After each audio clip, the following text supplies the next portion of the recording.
नमस्कार दोस्तों, मेरा नाम है Yashraj, first professional MBBS student from ABVGNC Vidisha and guys welcome back to my tutor 247। So guys, कैसे हो आप लोग? उम्मीद करता हूँ बहुत बढ़िया होंगे। जैसा कि आप लोगों से वादा किया गया था, जैसा कि आप लोगों से कहा था मैंने कि बहुत जल्दी हमारे चैनल पे कोर्स स्टार्ट होने वाला है जिसमें आपको मेडिकोस और आईआईटीएंस पढ़ाएंगे। तो वादे के अनुसार हम लोग लेक्चर स्टार्ट करते हैं। सबसे पहले मैं स्टार्ट करूंगा बायोलॉजी से। बहुत जल्दी आपके लिए फिजिक्स और केमिस्ट्री के बेस्ट टीचर्स अवेलेबल करा दिए जाएंगे, तो इस वीडियो को ज़्यादा से ज़्यादा शेयर कीजिए and you can yourself watch the quality of lectures. So guys, start करते हैं अपने लेक्चर से। तो भाई, जिसने अभी तक नहीं देखा है चैनल पर देख सकता है। लास्ट लेक्चर में हमने कुछ टाइम पहले 15-20 दिन पहले लेक्चर मैंने डाल दिया था प्रिंसिपल्स ऑफ इनहेरिटेंस का लेक्चर 1, जिसमें मैंने जितनी भी बेसिक बातें थी सब कवर अप कर चुका था। आज स्टार्ट करेंगे लेक्चर नंबर 2 से। सो गाइस, एक बार रिवीजन कर लेते हैं, क्विक रिवीजन। जो हमारा रूल यही रहता है, revision from the first page. क्या रहता है भाई? Revision from the first page. एक बार जो लास्ट लेक्चर में पढ़ा था उसे क्विक रिवीजन कर लेते हैं, माइंड में सेट कर लेते हैं। देन जो हम आज के लेक्चर में पढ़ने जा रहे हैं उसे रिवाइज करेंगे। आई मीन उस कॉन्सेप्ट को, जो भी कॉन्सेप्ट पढ़ने वाले हैं, मेनली हम मेंडलिज्म पढ़ने वाले हैं, उसे हम डिस्कस करेंगे। तो सुनना भाई बहुत ध्यान से। सबसे पहले हमने लेक्चर स्टार्ट किया था, बात करी थी जेनेटिक्स की। Quick revision, I want quick revision. Genetics क्या होता है? जेनेटिक्स बायोलॉजी की वो ब्रांच है, बोलेंगे जेनेटिक्स बायोलॉजी की वो ब्रांच है जो डील करती है किससे? इनहेरिटेंस एंड हेरिडिटी से। And one more concept here comes of variation, we can say deals with heredity and variation. 3 शब्द में हमने एक चैप्टर को समेटा था और उन 3 शब्दों में हमने हेरिडिटी की जो बेसिक डेफिनेशन थी वो उस टाइम पढ़ ली थी। क्या थी वही हेरिडिटी की बेसिक डेफिनेशन? कि जीन्स का ट्रांसमिशन होना एक कैरेक्टर, आई मीन एक जनरेशन से दूसरी जनरेशन में, उसे कहते हैं उसे हेरिडिटी, और इस प्रोसेस को क्या बोलते हैं? इनहेरिटेंस। बहुत बढ़िया, इतना देख लिया था लास्ट लेक्चर में। चलिए जी, देन हमने बात करी थी वेरिएशन की। वेरिएशन क्या होता है? जब रिप्रोडक्शन होता है या कैरेक्टर्स का ट्रांसमिशन होता है तो कुछ ना कुछ चेंजेस आते हैं, है ना? कुछ ना कुछ चेंजेस आते हैं, उसे हम क्या बोलते हैं? वेरिएशन बोलते हैं। बहुत बढ़िया। वेरिएशन के हमने 2 टाइप देखे थे, कौन कौन से? सोमैटिक और जर्मिनल। चलिए जी, बहुत बढ़िया। उसके अलावा कुछ हमने बेसिक डेफिनेशन देखी थी, है ना? फिनोटाइपिक, जीनोटाइपिक और एलील ट्रेड्स वगैरह। तो जिसने भी वो लेक्चर नहीं देखा है वो लोग, आप लोग जाके उस लेक्चर को देख सकते हो। आपको डिस्क्रिप्शन बॉक्स में लिंक मिल जाएगी, या फिर आप चैनल पर जाके उस लेक्चर को देख सकते हो। बहुत ज्यादा बेसिक से मैंने सारे बेसिक डिफरेंस, जहां बच्चों को कंफ्यूजन रहता है कि भाई जीन क्या होता है, डीएनए क्या होता है, और भी जो भी बेसिक बातें रहती हैं, एलील और ट्रेड में बच्चों को अंतर समझ में नहीं आता, एलील जीन में अंतर समझ में नहीं आता, कैरेक्टर, ट्रेड, जितनी भी बेसिक बातें रहती हैं वो सारी बातें मैंने उस लेक्चर में बहुत बेसिक लेवल से बहुत पीक लेवल तक ले गया हूं। जिसने अभी वो लेक्चर नहीं देखा है उस लेक्चर को देखो, एक लिंक बैठेगी, आप उसे देखोगे, देन इस लेक्चर को देखोगे तो ज्यादा मजा आएगा, ज्यादा अच्छे से समझ में आएगा आप लोगों को। बहुत बढ़िया, इतनी बात हो गई। अब बढ़ते हैं आज के लेक्चर के ऊपर। सुनना भाई, उस दिन हमने वेरिएशन खत्म कर दिया था और बेसिक टर्मिनोलॉजी कर ली थी। मैंने कहा था अब स्टार्ट करने वाले हैं हम हेरिडिटी। तो आज हेरिडिटी को डिटेल में पढ़ेंगे, उसके बाद हम पढ़ेंगे मेंडलिज्म। ठीक है भाई, बहुत बढ़िया। अब हेरिडिटी की एक बार और बेसिक डेफिनेशन समझ लो, जैसे नहीं आती है सुनना, एक दिन बहुत ध्यान से सुनना। ट्रांसमिशन ऑफ कैरेक्टर्स, क्या बोला? Transmission of characters from parents to progeny. किससे? पेरेंट्स से प्रोजेनी तक। इस बात को मैं ऐसे भी बोल सकता हूं कि कैरेक्टर्स का ट्रांसमिशन होना एक जनरेशन से दूसरे जनरेशन में कहलाता है हेरिडिटी। हाँ ना, बोल यार। बहुत बढ़िया। चलिए जी, अब हेरिडिटी को डिटेल में पढ़ते हैं और समझते हैं भाई क्या है इसमें चैप्टर के अंदर, हेरिडिटी के अंदर। तो सुनना बहुत ध्यान से। देखो भाई, बात करेंगे हेरिडिटी की। वेट अ मिनट, इसको हम 3 पार्ट में डिवाइड करते हैं, pre Mendelism, Mendelism and post Mendelism. क्या बोला? Pre Mendelism, post Mendelism and Mendelism. ठीक है, बहुत बढ़िया। बात करेंगे प्री मेंडलिज्म की। तो यार देखो, प्री मेंडलिज्म क्या था? ये बेस्ड रहता है किस पे?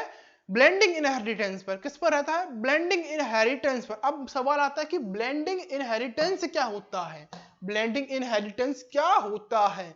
जब कैरेक्टर्स का ट्रांसमिशन होता है, किसका? जब कैरेक्टर्स का ट्रांसमिशन होता है तो कैरेक्टर्स क्या है? मिक्स्ड अप हो जाते हैं, सेपरेटली ट्रांसमिट नहीं होते हैं। उसे हम बोलते हैं ब्लेंडिंग इनहेरिटेंस। क्या बोलते हैं? कैरेक्टर्स के मिक्स अप होने को बोलते हैं ब्लेंडिंग इनहेरिटेंस। इतना समझ में आया? चलिए जी, बहुत बढ़िया। अब सुनना, प्री मेंडलिज्म के बाद क्या जरूरत पड़ गई कि हमें मेंडलिज्म को लाना पड़ा। मेरा मतलब मेंडलिज्म को आना पड़ा क्योंकि प्री मेंड, यार देखो ऑब्वियस सी बात है ना, किसी चीज में कुछ कमियां रह जाती हैं तो उसे सुधारने के लिए कुछ नया साइंटिस्ट आता है। ऑब्वियस सी बात है, प्री मेंडलिज्म मतलब मेंडल से पहले कुछ साइंटिस्ट ने काम किया था, बिल्कुल किया था। किस पर किया था? इस चैप्टर पर, heredity, inheritance, variation in words पर इनके प्रैक्टिकली काम किया था कुछ साइंटिस्ट ने। अब साइंटिस्ट ने काम किया था तो उस काम में कुछ कमियां रह गई, या वो काम गलत था, गलत रिसर्च कर ली, तो वो जो कमी थी वो ब्लेंडिंग इनहेरिटेंस, उस कमी को मेंडल ने कैसे सुधारा। कहते हैं ना, किसी भी यदि पॉइंट है उसकी डीमेरिट होगी तो वो कैसे सुधारा, उसकी एक मेरिट भी होगी। तो मेंडल ने कैसे सुधारा उसे? हाइब्रिडाइजेशन एक्सपेरिमेंट करके। कैसे सुधारा? हाइब्रिडाइजेशन एक्सपेरिमेंट परफॉर्म करके। ठीक है भाई, तो भाई मेंडल की बात आ गई है, मतलब मेंडलिज्म, अब मेंडलिज्म ही चलेगा इस चैप्टर में 1-2 लेक्चर तक। ठीक है भाई, तो अब समझते हैं मेंडलिज्म की बात आती है तो मेंडलिज्म क्या होता है, सुनना बहुत ध्यान से। अब आती है समझने वाली बात, है ना, मार्कर। सो गाइस, सबसे पहले मेंडल बात करते हैं तो आपको नाम पता होना चाहिए यार, मार्कर। तो भाई क्या नाम था? G.J. मेंडल। फुल फॉर्म हम बोल सकते हैं ग्रेगर जॉर्ज मेंडल। क्या बोला? Gregor George Mendel. अब इनका सुनना, ड्यूरेशन 22 जुलाई 1822 से लेकर 1884 तक। मींस ये जो डेट थी 22 जुलाई 1822 को उनका क्या हुआ? बर्थ हुआ, और 1884 में इनका देहांत हो गया। चलिए जी, क्वेश्चन कहां से बनता है उस बात को सुनना आप। क्वेश्चन बनता है मेंडल का वर्किंग पीरियड से। इस बात पर स्टार लगा लेंगे, यहां से क्वेश्चन डेफिनेटली आता ही आता है। आप लोग प्रीवियस ईयर के पेपर चेक कर सकते हो, यहां से क्वेश्चन आता है। तो भाई वर्किंग पीरियड क्या था मेंडल का, सुनना बहुत ध्यान से। सबको पता रहता है, मोस्ट ऑफ द स्टूडेंट को, 1856 टू 1863। मैं बोल सकता हूं 7 इयर्स।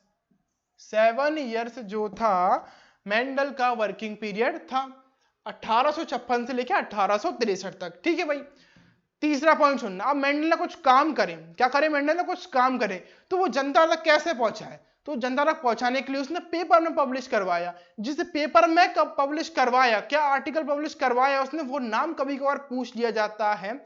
हालांकि एनसीईआरटी में नहीं देखा है, फिर भी इंपॉर्टेंट पॉइंट है तो सुनेंगे इस बात को बहुत ध्यान से। उसने जो पेपर में पब्लिश करवाया अपने आर्टिकल को, उसका नाम था एक्सपेरिमेंट इन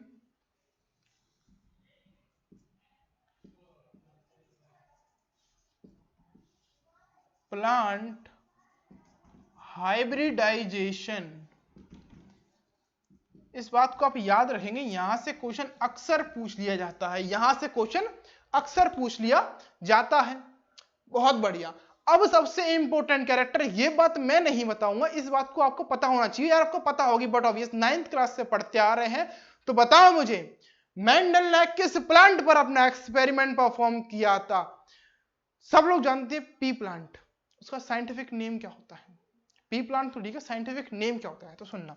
साइंटिफिक नेम होता है उसका पाइसम, या फिर हम बायोलॉजिकल नेम बोल सकते हैं सटाइवम।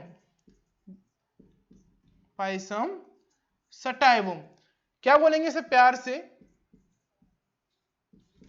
P plant.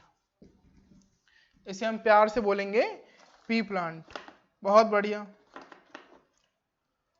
ठीक है भाई। नेक्स्ट पॉइंट देखते हैं। अब सवाल आता है, सुनना आप ध्यान से, आप समझने वाली बात है। मेंडल ने पी प्लांट ही क्यों चॉइस किया? सवाल आता है ना यार, कोई और प्लांट चॉइस कर लेता भाई, और भी तो प्लांट है, पी प्लांट ही क्यों चॉइस किया? यहां से क्वेश्चन अक्सर बनता है। कुछ पॉइंट पहले डिस्कस करूंगा, फिर बोर्ड पर लिखवाऊंगा, और आपको ये सारे पॉइंट एज इट इज याद होने चाहिए। करना है स्टार्ट, सुनना बहुत ध्यान से। सबसे पहली बात, पी प्लांट जो है हमारा एनुअल प्लांट है। कैसा है? एनुअल प्लांट है। बोलने का मतलब ये है, अब मेंडल छोड़ो, कोई साइंटिस्ट है वो ह्यूमन पे यदि करना चाहेगा एनालाइज करना चाहेगा, ह्यूमन की जो हाइब्रिडाइजेशन पे एनालाइज करना चाहेगा तो कैसे करेगा?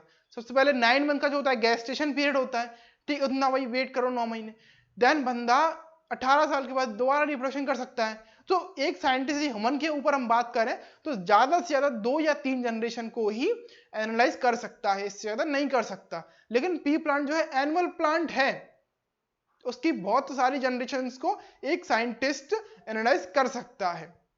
कैसा है? एनुअल प्लांट है, ठीक है भाई। दूसरे फायदा क्या है पी प्लांट में? इसके अंदर नेचुरल सेल्फ पॉलिनेशन प्रेजेंट है। मींस जो उसके पॉलन ग्रेन्स हैं वो अपने आप स्टिग्मा तक पहुंच जाएंगे नेचुरली, मतलब अपने आप में मतलब नेचुरली, या तो वो विंड के थ्रू हो सकता है पॉलिनेशन, ये सब नेचुरल पॉलिनेशन ही है, ह्यूमन का कोई एफर्ट नहीं है इसमें। Means it is not any anthropogenic, या तो विंड, वाटर, इंसेक्ट किसी के द्वारा भी पॉलिनेशन हो सकता है। मींस कहने वाला इतना सा नेचुरल सेल्फ पॉलिनेशन प्रेजेंट है बी प्लांट के अंदर। तीसरी बात क्या? चलो भाई नेचुरल तो है, यदि हमें कुछ अपने हिसाब से करना है छेड़खानी तो उसके अंदर cross pollination, artificial cross pollination भी प्रेजेंट है, वो भी हम कर सकते हैं पी प्लांट के अंदर। बहुत बढ़िया, 3 पॉइंट हो गए। चौथा पॉइंट सुनना, मेंडल ने क्या किया, पी प्लांट एक इसलिए भी चूज किया क्योंकि उसके अंदर मैनी कंट्रास्टिंग ट्रेड्स प्रेजेंट हैं। मींस मैनी कंट्रास्टिंग ट्रेड, बहुत सारे कैरेक्टर्स हैं और उनके ट्रेड्स प्रेजेंट हैं, तो आसानी से ऑब्जर्वेशन करके, स्टडी करके हम अपने रिजल्ट तक या हमें जो जानना है वहां तक पहुंच सकते हैं। ठीक है भाई। Last but not the least point ये था, इसकी जो सीड्स हैं इजीली कल्टीवेट है। मतलब यदि ऑब्वियस सी बात है, हमें यदि पी प्लांट पर काम करना होगा तो उसको कल्टीवेट भी करना होगा। अब बहुत सारे प्लांट की जो सीड होती हैं यार छोटी होती है साइज में, या उनका कल्टीवेशन आसान नहीं होता है तो फसल खराब हो जाती है। पी प्लांट में ऐसा नहीं है, बहुत आसानी से हम इसका कल्टीवेशन कर सकते हैं। बहुत आसानी से कल्टीवेशन कर लेंगे तो क्या होगा, एक लार्ज सैंपलिंग साइज पे हम इसका कल्टीवेशन करेंगे, और लार्ज सैंपलिंग साइज पे यदि हम इसका कल्टीवेशन करेंगे तो हम आसानी से जो रिजल्ट हम चाहते हैं, जो हम एक्सपेरिमेंट करना चाहते हैं, वो हम अपने इच्छा अनुसार, हम मतलब मेंडल ने अपने इच्छा अनुसार परफॉर्म किया, क्योंकि मेंडल ने तो किया था यार। ठीक है भाई। अब इन पॉइंट को एक बार देख लेते हैं, बोर्ड पर लिख लेते हैं। चलिए भाई, तो ये सारे पॉइंट आप लोग नोट डाउन कर लीजिए।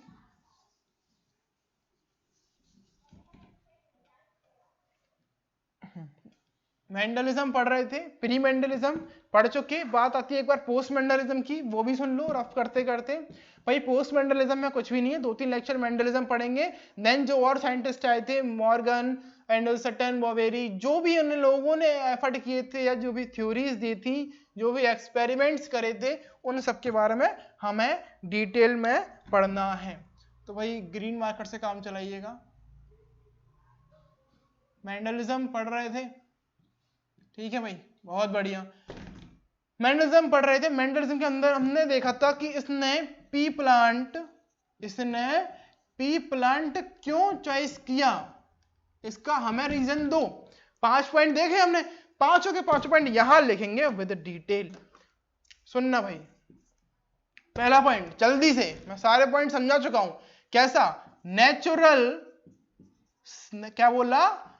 नेचुरल सेल्फ पॉलिनेशन प्रेजेंट है।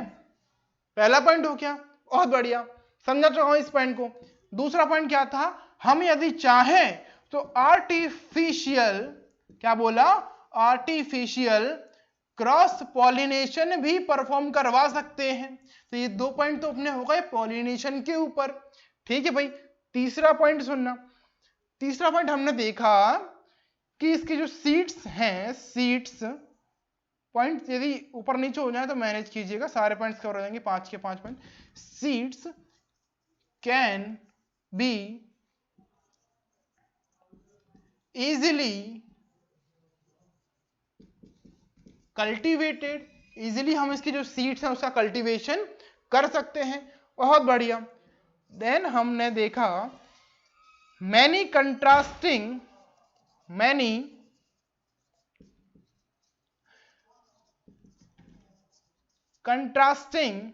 कैरेक्टर्स प्रेजेंट हैं। ठीक है भाई, ये हो गए अपने 4 पॉइंट। और लास्ट पॉइंट जो हमने देखा था, पी प्लांट जो है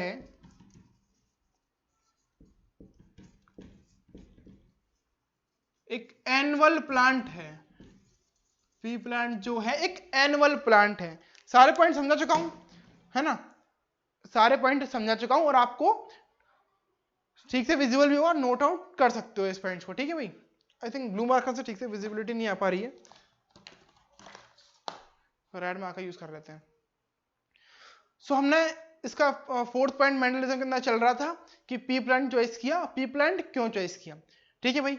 अगला पॉइंट देखते हैं मेंडलिज्म के अंदर। फिफ्थ पॉइंट ये था मेंडलिज्म के अंदर कि भाई कैरेक्टर्स की बात आती है। पी प्लांट तो किया, अब पी प्लांट में कौन कौन से कैरेक्टर किए, कितने ट्रेड्स उसने चॉइस किए, वो समझना है और उन कैरेक्टर्स को डिटेल में पढ़ेंगे विद टेबल। तो पहले सुनना, फिर बोर्ड पर देखेंगे, ठीक है भाई? तो मेंडल ने कितने कैरेक्टर सब जानते हैं, 7 डिफरेंट कैरेक्टर्स का क्या किया उसने, यूज किया, या 7 डिफरेंट कैरेक्टर्स की उसने स्टडी की अपने एक्सपेरिमेंट में। बहुत बढ़िया। अब क्वेश्चन कहां से बनता है वो सुनना। 7 कैरेक्टर मतलब यार हमने देखा था लास्ट लेक्चर में, जिसने नहीं देखा वो जाके देख सकता है। एक कैरेक्टर में 2 ट्रेड्स होती हैं। कितनी होती हैं? 2 ट्रेड्स होती हैं, बट ऑब्वियसली होती हैं। तो 7 कैरेक्टर मतलब 14 डिफरेंट ट्रेड्स, 14 डिफरेंट ट्रेड्स या 14 डिफरेंट ट्रेड्स या 7 पेयर ऑफ ट्रेड्स। तीनों में से कोई भी वर्ड यदि आता है आपके सामने तो आप कंफ्यूज बिल्कुल भी नहीं होंगे, यहां से क्वेश्चन बन जाता है। मैं मान के चल रहा हूं आपको ये तीनों बात जो मैंने बोली है, तीनों शब्द उनका एक ही मीनिंग और आपको पूरी तरह से ये सब तीनों शब्द क्लियर हो चुके हैं। बढ़ जाए आगे, बहुत बढ़िया। देन बात करी थी कैरेक्टर्स की। तो अब कैरेक्टर्स ने कौन कौन से सिलेक्ट किए, किस क्रोमोसोम पर कौन सा कैरेक्टर्स का, किस कैरेक्टर की जीन प्रेजेंट है, कैरेक्टर डोमिनेंट है या कैरेक्टर रिसेसिव है। भाई डोमिनेंट में भी क्या डोमिनेंट है, क्या रिसेसिव है, कौन सी जीन कौन से क्रोमोसोम पर प्रेजेंट है, वो पूरी टेबल देखेंगे। उस टेबल को कैसे याद करें उसकी ट्रिक भी देखेंगे हम। चलिए जी स्टार्ट करें। बहुत बढ़िया, ये देख लिया पी प्लांट क्यों सिलेक्ट किया, ठीक है भाई? मेंडलिज्म पढ़ रहे थे, पता है हमें। देन 5 पॉइंट हमने देख चुके थे पी प्लांट के। यहां से क्वेश्चन अक्सर बनता है, इनको आप ध्यान में रखिएगा। तो भाई देखना, पहले हम देखेंगे यहां कैरेक्टर्स,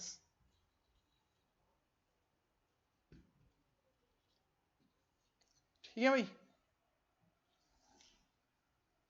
फिर हम देखेंगे क्रोमोसोम नंबर, क्रोमोसोम नंबर, बहुत बढ़िया। फिर क्या देखेंगे, हम देखेंगे भाई कैरेक्टर कौन सा उसमें डोमिनेंट ट्रेट है और कौन सा उसमें रिसेसिव ट्रेट है। बहुत ध्यान से सुनना, इंपॉर्टेंट पॉइंट है ये। टेबल बड़ी ज्यादा इंपॉर्टेंट है, इसको याद करने की ट्रिक भी बताऊंगा। देखो भाई कैरेक्टर तो कैसे लेंगे। सबसे पहले हम बात करने जा रहे हैं 4th क्रोमोसोम पर जितनी जीन प्रेजेंट है उनसे कौन कौन से कैरेक्टर्स अपने एसोसिएट हैं, उन कैरेक्टर्स की बात करेंगे। तो सबसे पहला कैरेक्टर है यहां आता है length of plant, length of plant. I think आपको ठीक से विजिबल होगा। लेंथ ऑफ प्लांट बता चुका हूं पहले, 4th से स्टार्ट करेंगे। क्रोमोसोम नंबर 4th पर ही प्रेजेंट होता है। लेंथ ऑफ प्लांट में हमने लेक्चर 1 में ही देख लिया था, टॉल जो होता है वो डोमिनेंट होता है। टॉल जो ट्रेट होती है वो डोमिनेंट, एंड डॉर्फ कैसी होगी, रिसेसिव। इनके अंदर कैसी एलील प्रेजेंट हो सकती है वो भी हमने देखा, यहाँ कैपिटल टी और यहाँ स्मॉल टी, ठीक है भाई? पहला कैरेक्टर सबके क्लियर है, बहुत बढ़िया। दूसरा कैरेक्टर देखेंगे लेंथ ऑफ प्लांट। देन हम देखेंगे, नहीं पहले देखेंगे flower position.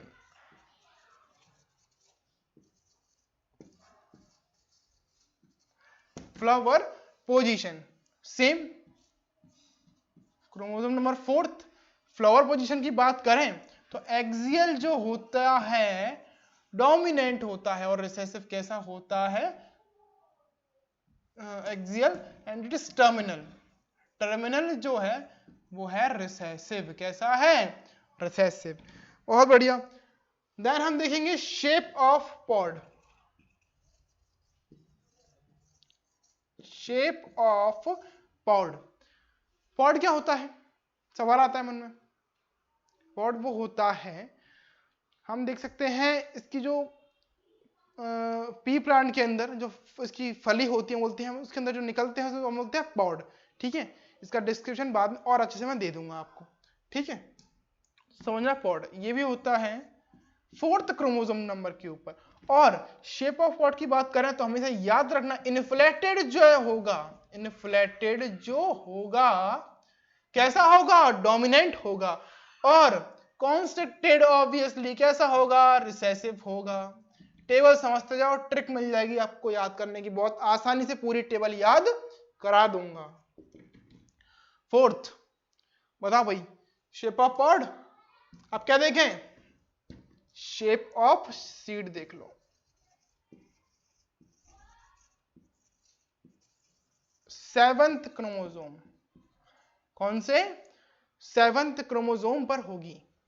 Shape of seed की बात करें तो कैसा हो सकता है? या तो हो सकता है राउंड या हो सकता है रिंकल्ड। तो राउंड हम जानते हैं डोमिनेंट होगा और रिंकल्ड सीड जो होंगी वो रिसेसिव होंगी।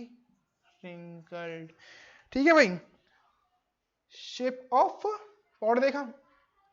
अब देखते हैं कौन कौन से रह गए। Colour of pod 6th one हमारा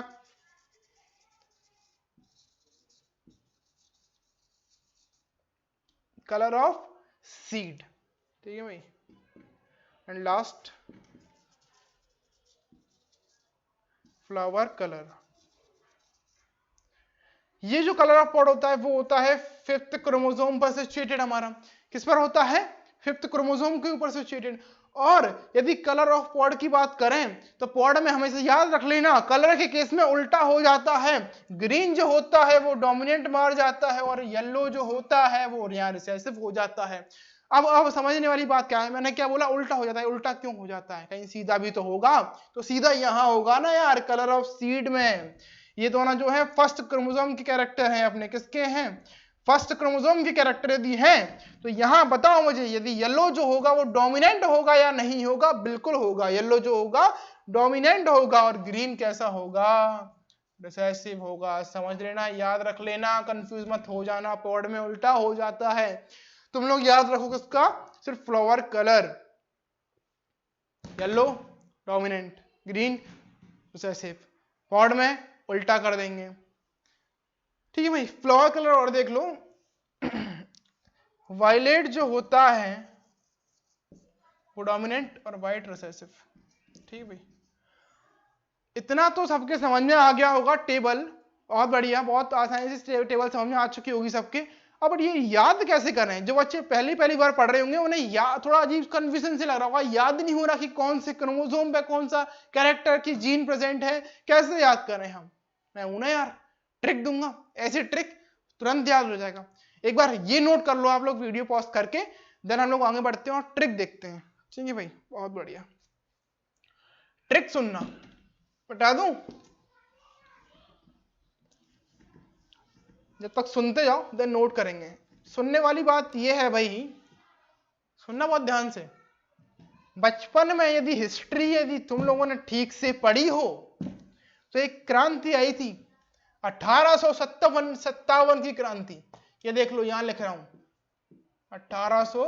जैसे याद हो ना क्या था इस क्रांति में, मुझे नहीं पता क्या था इस क्रांति में, कि हिस्ट्री काफी टाइम पहले छोड़ दी। जैसे याद हो वो बताओ कमेंट बॉक्स में क्या था इस क्रांति में, फिर मैं बताता हूं इस क्रांति से ट्रिक कैसे बनी।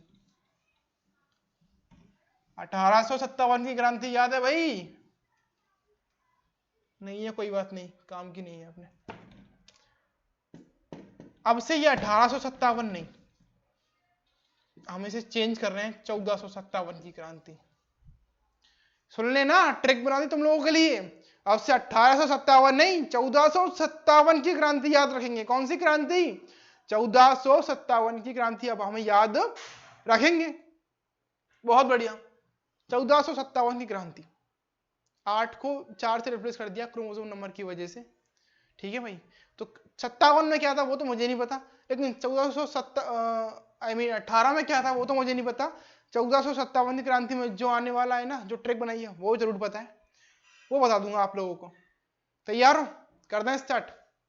चल भाई देख, ये यहां लिख दे रहा हूं मैं 1457, ठीक है। पहले देखिए क्रोमोसोम नंबर 1, 4, 5, 7, ठीक है। ये क्या लिख रहा हूं? क्या लिख रहा हूं मैं? ये क्रोमोसोम नंबर ही तो लिख रहा हूं यार, हाँ ना तो बोल दो। क्या लिख रहा हूं? क्रोमोसोम नंबर वही लिखा है, 1457 लिखा है। सुन लेना आप ध्यान से।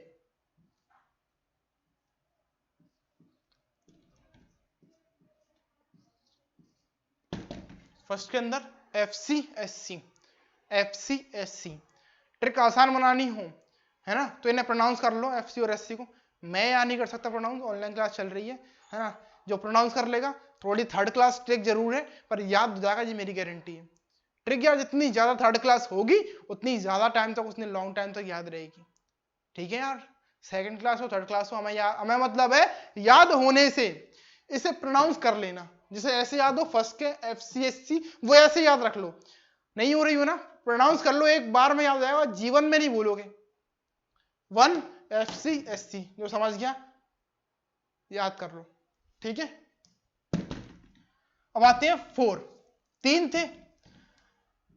इसकी ट्रिक हमने ऐसे बनाई है, इस बनाने का मतलब ये था, जब हम लोग दोस्त यार है ना, जब ग्रुप बनाते हैं कि यार मेरे घर पे आ जाओ या मेरे रूम पे आ जाओ, आज हम पढ़ेंगे, आज हम ग्रुप पे स्टडी करेंगे। बहुत बार होता है यार, बहुत लोग बनाते हैं, बोलते हैं ना यार आज मेरे घर आ जाओ, या दोस्त यारों से बोलते हैं मेरे रूम पे आ जाओ, आज ग्रुप पे स्टडी करने वाले हैं। और एट द एंड होता क्या है वो सब जानते हैं, पढ़ाई वढ़ाई तो कुछ नहीं होती, सब मस्ती मजाक चलता है। तो उसी से हमने अपनी एक ट्रिक बना ली है। दोस्त घर पे आए,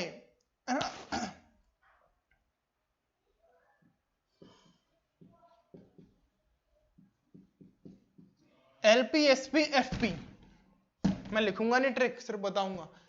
ले पढ़े सब पढ़े फिर पढ़े, ले पढ़े सब पढ़े फिर पढ़े, ये हो अपनी ट्रिक 4th क्रोमोसोम की। ले पढ़े LP से लेंथ ऑफ प्लांट, ठीक है भाई, इधर से अपना फ्लावर पोजीशन, और SP से कौन सा आ जाएगा अपना shape of pod, shape of pod, और ये हो गया अपना फ्लावर पोजीशन, ये हो गया लेंथ ऑफ प्लांट, याद रहेगी।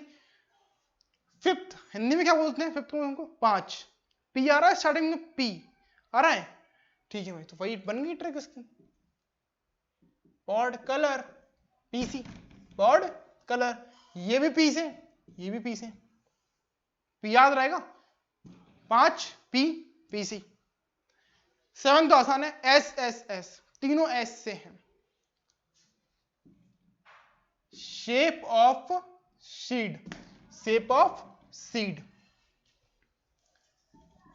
S, हिंदी में क्या बोलते हैं 7, SSS, ये ट्रिपल S याद रख लो, ये बन गई ट्रिक हमारी। एक बार फुल फॉर्म देख लो भाई, यहाँ FC से मेरा मतलब क्या है, फ्लावर कलर, ठीक है भाई। SC से मतलब क्या है मेरा, सीड कलर, ठीक है। इससे क्या मतलब है, सुनना यार, लिखते जा रहा हूं सारे, लेंथ ऑफ प्लांट। नेक्स्ट देखो, shape of pod, then flower position. हाँ ना बोल यार, यहां तक क्लियर है? ये भी देख लो, पॉड कलर, ये लिख दे रहा हूं मैं वैसे तुम्हारे आसानी के लिए, और ये सीड शेप, ठीक है भाई। ट्रिक था, याद हो गया होगा, आसान सी ट्रिक थी, और उम्मीद करता हूं ऐसी ट्रिक थी आपको लॉन्ग टाइम ये ट्रिक याद रहने वाली है। आधे घंटे का लेक्चर कंप्लीट हो चुका है। चलो थोड़ा और देख लेते हैं। क्रोमोसोम नंबर के ऊपर बात कर ली हमने। नेक्स्ट पॉइंट क्या देखें? नेक्स्ट पॉइंट देख लेते हैं भाई, मेंडल फेल क्यों हुआ और मेंडल सक्सेस क्यों हुआ। आज के लेक्चर में इतना कवर अप करते हैं, आज के लिए इतना ही। लास्ट के 2 पॉइंट जल्दी से देखेंगे, आसान सी बात है, साथ के साथ लिखते जाऊंगा, साथ के साथ समझते जाना, ठीक है भाई। तो देखो मेंडल सक्सेस क्यों हुआ। सक्सेस से पहले मेंडल देखते हैं मेंडल फेल क्यों हुआ। फेलियर जरूरी है, मेंडल फेल भी हुआ है ऐसा नहीं है भाई।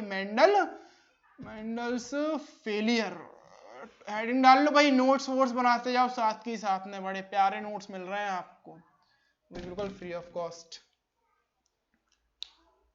भाई मेंडल ने क्या किया, थोड़ी सी कलाकारी कर ली थी, थोड़े ज्यादा एडवांस चल गए थे।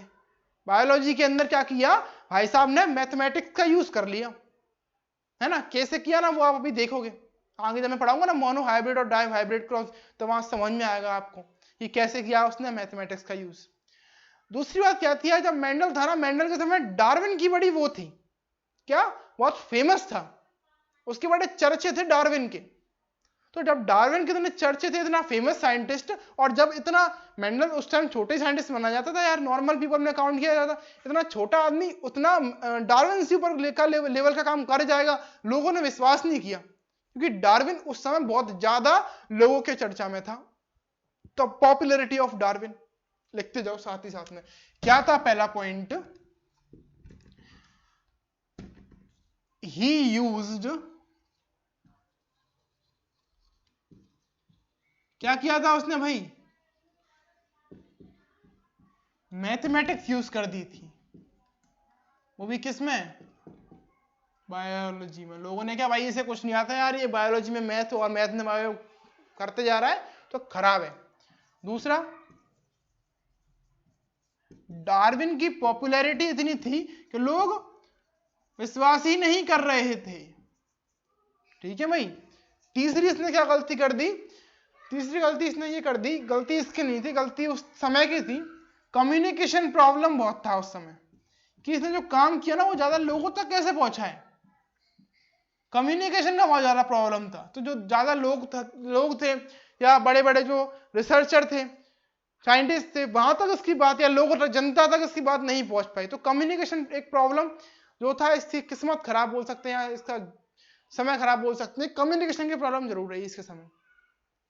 एक बात और मैंने लास्ट लेक्चर में आपको पढ़ाते समय बताई थी, 4th पॉइंट है इसका, जीन जो था, जीन को मेंडल ने नाम दिया था फैक्टर। क्या दिया था, फैक्टर। तो जो फैक्टर मतलब जीन क्या होता है, एक जनरेशन से दूसरी जनरेशन में ट्रांसमिशन होगा या ट्रांसफर होगा। तो सेम बात मेंडल ने भी बोली थी यार। मेंडल ने क्या बस इतना बोला था कि जीन को उसने फैक्टर बोल दिया था, कि कोई फैक्टर होता है वो ट्रांसफर होता है। हम जानते हैं, आप जानते हैं, होता है ट्रांसफर, पर उस समय के लोग नहीं मानते थे। वो उस समय के लोगों ने ये बोला कि चल भाई ठीक है, तूने हमसे बोला ट्रांसफर होता है, बता कहां होता है ट्रांसफर, फिजिकल प्रूफ तो दो भाई। लोगों ने मांगा, चल हमने मान लिया ट्रांसफर होता है, फिजिकल प्रूफ कहां है उसका, हमें दिखाओ कैसे ट्रांसफर हो रहा है। अब भाई माइक्रोस्कोपिक लेवल की कैसे दिखा पाता बेचारा मेंटल, वहां रह गया वो। उसे पता था भाई कुछ ना कुछ तो ट्रांसफर हो रहा है, जब उसने अपना एक्सपेरिमेंट किया monohybrid cross dihybrid cross, उसे पता था, पर जनता को प्रूव नहीं कर पाए। तो नेक्स्ट पॉइंट यही है,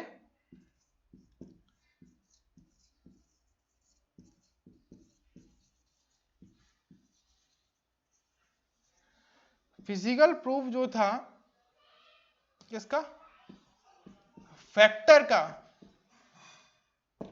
वो मेंडल नहीं दे पाया। तो मैथमेटिक्स यूज कर ली थी, डार्विन की पॉपुलैरिटी थी, कम्युनिकेशन प्रॉब्लम थी, और फिजिकल प्रूफ नहीं दे पाए। 4 पॉइंट आप लोग याद रखेंगे, फेल क्यों हुआ। ठीक है, पता तो होना चाहिए भाई फेल क्यों हो गया मेंडल, काम तो बहुत अच्छे कर रहा था, पर क्यों फेल हो गया, क्या कमी रह गई, कुछ कमी रह गई थी, वो आगे साइंटिस्ट ने सुधार दी। अब इतना सक्सेस क्यों हुआ वो समझने वाली बात है। सक्सेस भी तो हुआ था भाई मेंडल, क्यों सक्सेस हुआ, उसके भी कुछ 3-4 पॉइंट है, वो देखते हैं। इसमें कुछ मैं एनसीईआरटी के पॉइंट डिस्कस करूंगा, है ना, उन्हें आप समझिएगा बहुत ध्यान से।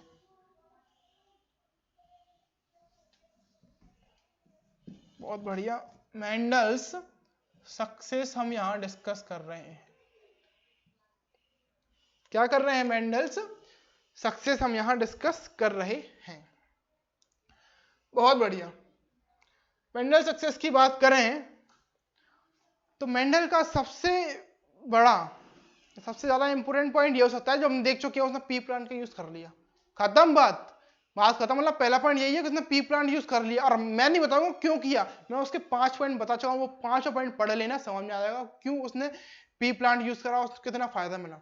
जो हमने देखे थे ना पी प्लांट के अंदर 5 पॉइंट, एनुअल प्लांट है, पॉलिनेशन, सीड्स का कल्टीवेशन, जो भी था XYZ, तो उसकी वजह से फायदा हुआ और सक्सेस मिली। तो पहला पॉइंट यही है कि उसने पी प्लांट का यूज किया, पी प्लांट का यूज किया।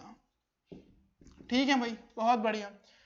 दूसरा रीजन सबसे इंपॉर्टेंट ये था, उसने अपना जो कल्टीवेशन किया था लार्ज स्केल पर किया था। लार्ज स्केल मतलब उसका हम बोल सकते हैं सैंपलिंग साइज जो था, सैंपल लेने का साइज बहुत लार्ज स्केल पर था। ये नहीं है 2-4 क्रॉप की क्रॉपिंग कर दी, फसल कर दी, वो कर लिया एक्सपेरिमेंट। एक बहुत बड़ा सा खेत था, फील्ड ले रहा था उसने, वहां उसने एक लार्ज स्केल में अपना क्या किया, कल्टीवेशन किया, जिससे उसे सक्सेस मिली। लार्ज स्केल पे करेगा तो ज्यादा प्लांट्स को ऑब्जर्व कर पाएगा कि भाई क्या इनमें सिमिलरिटी आ रही है, क्या डिसिमिलरिटी आ रही है इनमें। तो एक ये भी एक रीजन था कि लार्ज स्केल पर उसने सैंपलिंग साइज रखा अपना, ये उसे सक्सेस दिलाने में मदद मिली।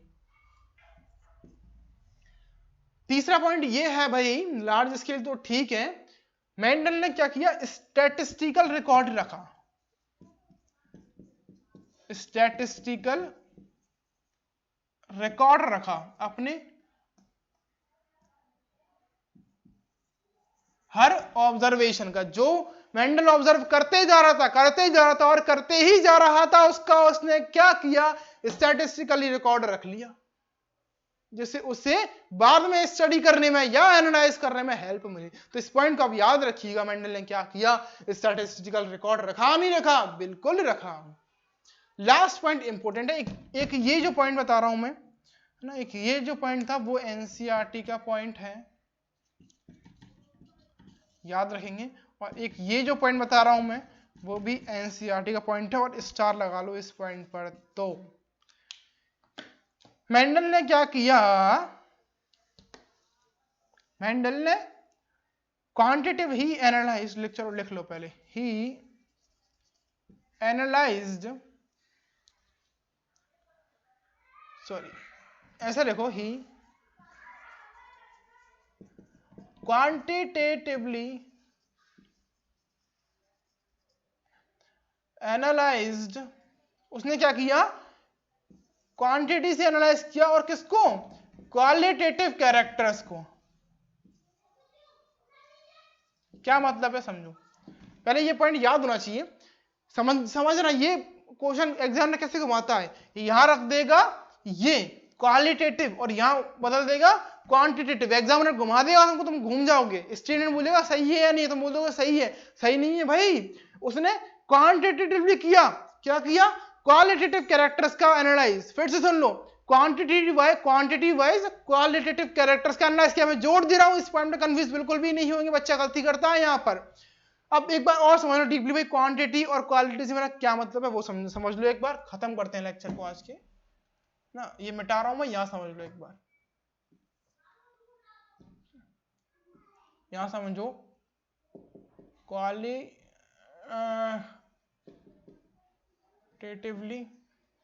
और यहां समझो क्वांटिटेटिवली। ठीक है भाई, क्या होता है,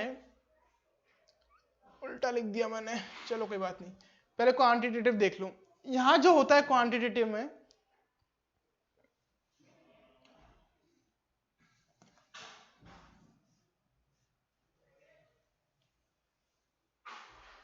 मैक्सिमम या मिनिमम फिनोटाइपिक कैरेक्टर्स का शो होता है, मतलब जो कैरेक्टर्स होते हैं उनका फिनोटाइपिक एक्सप्रेशन या तो मिनिमम शो होगा या मैक्सिमम शो होगा, जबकि इसके अपोजिट में क्या रहता है, बीच का कैरेक्टर शो हो जाता है।